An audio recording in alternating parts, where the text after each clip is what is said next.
नमस्कार, मैं हूं विजय मांडगे। दोपहर के 12 बज रहे हैं और एक बड़ी खबर आपको बता देते हैं कि सुशांत सिंह राजपूत सुसाइड केस में खुलकर अपनी बात रखने वाली एक्ट्रेस कंगना रनौत को गृह मंत्रालय ने वाई कैटेगरी की सुरक्षा दी है। कंगना की सुरक्षा में 11 जवान तैनात रहेंगे, इसमें 2 कमांडो और बाकी पुलिसकर्मी रहेंगे। इसका नोटिफिकेशन थोड़ी देर में गृह मंत्रालय से जारी हो सकता है। कंगना रनौत 9 सितंबर को मुंबई जाने वाली है। वहां पहुंचते ही कंगना को वाई कैटेगरी की सुरक्षा मिल जाएगी। दरअसल शिवसेना के नेता संजय राउत और कंगना रनौत के बीच पिछले कई दिनों से जो जुबानी जंग चल रही है, उसी को देखते हुए महाराष्ट्र के बीजेपी नेताओं ने गृह मंत्रालय से सुरक्षा देने की मांग की थी। हिमाचल प्रदेश सरकार भी कंगना को सुरक्षा पहले ही दे चुकी है। संजय राउत ने कंगना को मुंबई न आने की नसीहत दी थी। इस पर कंगना ने मुंबई आने का चैलेंज किया था और अब कंगना ने ट्वीट भी किया है वाई कैटेगरी की सुरक्षा मिलने के बाद। और ट्वीट में लिखा है कि ये प्रमाण है, अब किसी देशभक्त की आवाज को कोई फांसीवादी नहीं कुचल सकेगा। वो अमित शाह की आभारी है। वो चाहते तो हालातों के चलते कुछ दिन बाद मुंबई जाने की सलाह दे सकते थे, मगर भारत की एक बेटी के वचनों का अमित शाह ने मान रखा है। ये स्वाभिमान और आत्मसम्मान की लाज रखी है। आखिर में वो लिखती है, जय हिंद। तो कंगना रनौत और शिवसेना के नेता संजय राउत के बीच जिस तरह से जुबानी जंग हुई, उसके बाद से लगातार दोनों के बीच वार पलटवार हो रहे हैं और कंगना ने एक वीडियो भी जारी किया था।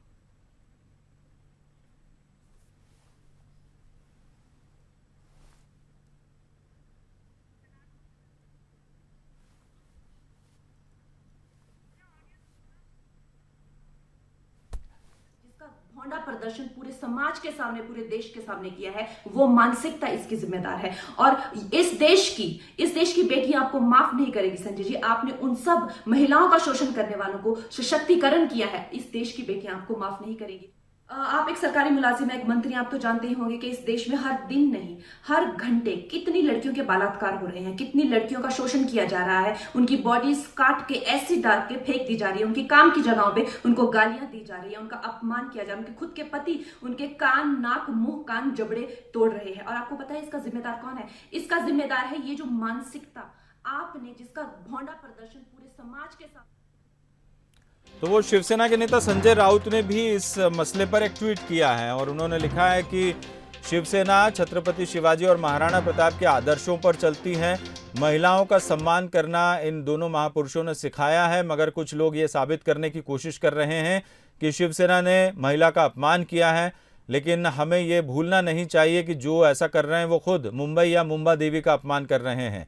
शिवसेना महिलाओं की अस्मिता के लिए लगातार संघर्ष करती रहेगी।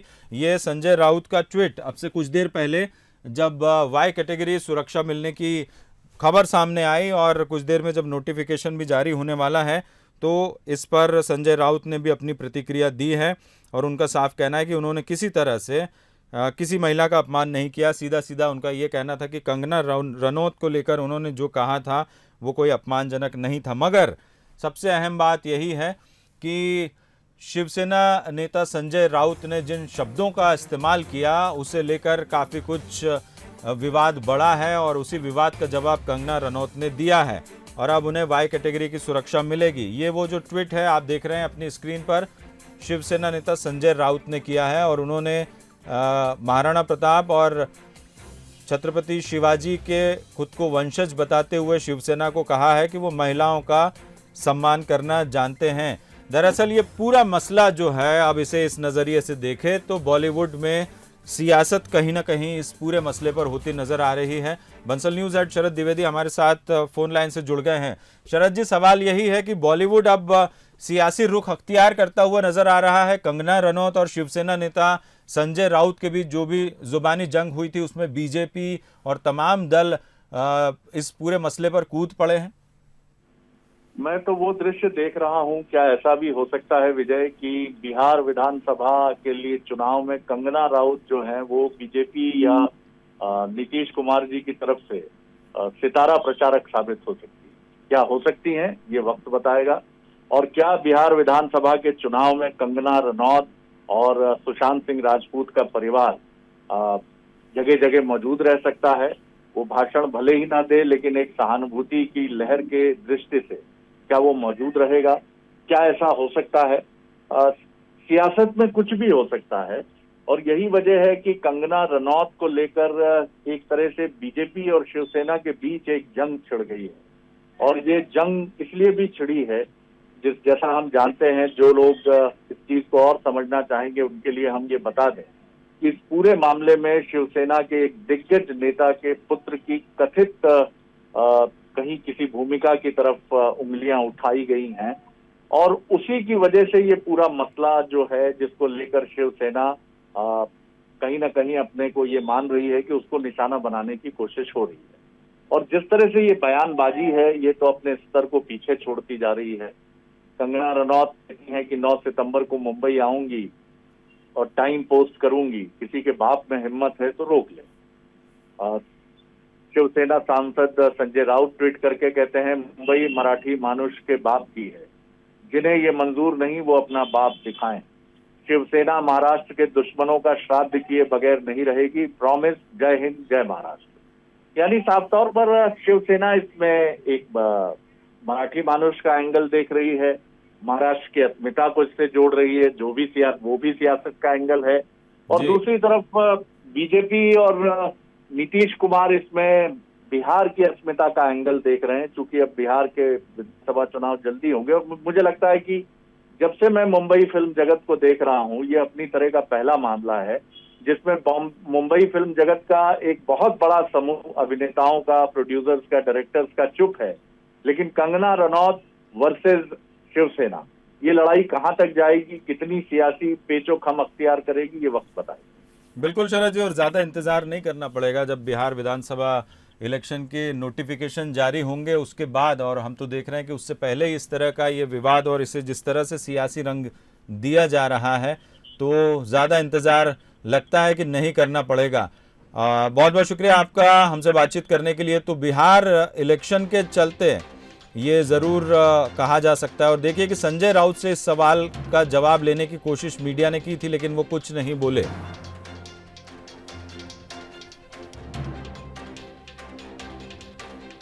छत्तीसगढ़ की महिला आयोग की पूर्व अध्यक्ष हैं हर्षिता पांडे, वो हमारे साथ इस पूरे मसले पर ज़्यादा बातचीत करने के लिए जुड़ गई हैं। हर्षिता जी, एक तो बहुत स्वागत करता हूं बंसल न्यूज़ पर, और सबसे पहला सवाल तो यही है कि कंगना रनौत और शिवसेना नेता संजय राउत के बीच में जो कुछ भी जुबानी जंग आपने भी देखी और सुनी होगी, उसे लेकर अब वाई कैटेगरी की सुरक्षा, उन्हें वाई+ कैटेगरी की सुरक्षा दी गई है। एक तो इस पर पहले रिएक्शन में चाहूँगा, क्या ये पूरा मसला आपको सियासी लग रहा है, जिस तरह से बीजेपी और शिवसेना एक सामने आ चुके हैं? क्योंकि महाराष्ट्र के बीजेपी नेताओं ने सुरक्षा देने की मांग की थी, आप भी बीजेपी से जुड़ी हुई हैं। देखिए, मुझे सबसे पहले लगता है कि जिस तरह का एक जिम्मेदार संजय राउत जी राजनीतिक व्यक्ति होने के बाद महिलाओं के प्रति उनकी जिस तरह की सोच है, जिस ऊंची मानसिकता और धमकी भरा उनका जो एक लहजा पूरे देश ने देखा, मुझे लगता है कंगना रनावत जी यूथ आइकॉन है। और भारत में जिस तरह की हम चाहते हैं वीरांगना एक इमेज रही है लड़कियों की, आज जिस तरह से अपराध बढ़ रहे हैं, निश्चित ही हर कोई अपनी बेटी को एक जुझारू वीरांगना के रूप में देखना चाहता है। तो उन्होंने जो एक हिम्मत दिखाते हुए कि नहीं, वो she has taken a decision कि 9 को वो जाएंगे महाराष्ट्र, तो मुझे लगता है इसको लेकर पूरा समाज का स्वागत किया। सिक्योरिटी की आवश्यकता उनको लगी, गृह मंत्रालय ने अपने आधार पे इसका एक पूरा इंटेलिजेंस ही होता है, फीडबैक होता है, तब जाके किसी को सिक्योरिटी मिलती है।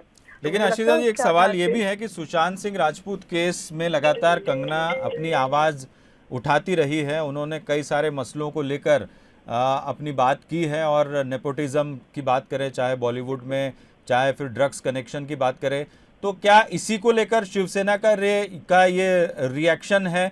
क्योंकि वो मुखरता से अपनी बात कर रही है। आपको इस पूरे मसले को आप किस रूप में देखती है? मुझे लगता है कि इस देश में एक बहुत बड़ा तबका हल्ला करते रहता था हमेशा कि सहिष्णुता को लेकर, अभिव्यक्ति की स्वतंत्रता को लेकर। मुझे लगता है उनके आकाओं को जो बातें अच्छी लगती है, सिर्फ वो उन्हीं बातों को स्वतंत्रता की अभिव्यक्ति तक रखना चाह रहे हैं। अगर एक दूसरा स्कूल ऑफ थॉट कोई चीज उठाता है तो उसको विवादित करने का प्रयास किया जाता है। मैं जितना समझ पा रही हूँ, आप अगर एक सोशल मीडिया में भी कहीं ट्रेंड देख रहे होंगे कि यूथ किस तरफ है, इस देश की युवा, चाहे वो महिला लड़का हो या लड़की हो, वो युवक युवतियों की एक आवाज बन के कंगना रनावत जी ने सामने कुछ चीजों को लाई है। और मुझे लगता है हर इंडस्ट्री, चाहे वो हम बात करें उद्योग की बात करें, हम फिल्म उद्योग की बात करें, जगत की बात करें, हर जगह पे अगर इस तरह की कुछ बुराइयां हैं, कोई युवा अपने संघर्षों से स्थान बनाया है और वो उसको लेकर अगर कुछ लोग आवाज उठा रहे हैं, कंगना रनावत जी ने सुशांत केस में जिस तरह से आवाज बुलंद की, तो मुझे लगता है उनको इसका रिपरकेशन भी मालूम है अपने स्वयं के कैरियर पे, उसके बावजूद उन्होंने अपनी आवाज बुलंद की, तो इसका स्वागत होना चाहिए। इस तरह की दोहरी मानसिकता जो है जिस तरह से संजय राउत जी ने दिखाई है, इसका निश्चित ही कोई स्थान स्वतंत्र भारत में नहीं है। महाराष्ट्र एक बहुत उदार और एक विशाल प्रदेश है। संजय जो राउत है वो रिप्रेजेंट नहीं करते हैं महाराष्ट्र को। मैं इस पूरे इसमें जो है वो कंगना रनावत जी और केंद्रीय जो मंत्रालय है गृह मंत्रालय, उसका स्वागत करती हूँ जिस तरह का स्टैंड लिया गया है। अच्छा हर्षिता जी, एक आखिरी सवाल, क्या आपको नहीं लगता कि जिस तरह से पूरा मसला हुआ है ये एक तरह से जो एक्सपर्ट्स भी मान रहे हैं कि एक तरफ से सियासत बॉलीवुड में शुरू हो गई है इस पूरे मसले को लेकर और ये सियासी रंग ज्यादा नजर आ रहा है? देखिए, अगर किसी विषय को लेकर कोई भी व्यक्ति हो, चाहे वो अधिवक्ता हो, चाहे वो आप मीडिया से हो, मैं राजनीति से हूँ, वो फिल्म उद्योग से हैं, अगर किसी विषय पे हम कोई अपना विचार रखते हैं तो उसको हम सियासत से क्यों जोड़ के देख रहे हैं? यानी गलत को गलत कहना, सही को सही कहना एक व्यक्ति के जो है वो प्रोफेशन से जोड़ के देखा जाता है, ये सही नहीं है। और मुझे लगता है कि उन्होंने अपनी अभिव्यक्ति से स्पष्ट किया है कि उनका एक अपना मत है, वो एक जिम्मेदार नागरिक है, वो फिल्म जगत में है, वो एक अभिनेत्री है, लेकिन उसके पहले उनके अपने एक नागरिक के नाते कुछ अधिकार हैं, अभिव्यक्ति की स्वतंत्रता उन्होंने रखा है। मुझे नहीं लगता कि इसे बहुत ज्यादा सियासत से जोड़ के देखने की आवश्यकता है। बहुत बहुत शुक्रिया हमसे बातचीत करने के लिए। हर्षिता पांडे, महिला आयोग, राज्य महिला आयोग छत्तीसगढ़ की पूर्व अध्यक्ष, और उनका साफ कहना है कि यदि कोई आवाज उठाता है तो उसे दबाने की कोशिश होती है। कंगना रनौत ने सुशांत सिंह राजपूत केस में जिस तरह से मुखरता से अपनी बात रखी है, उसे लेकर कहीं ना कहीं शिवसेना को आपत्ति है और इस पूरे मसले पर जो जुबानी जंग है वो इसी वजह से सामने आई है।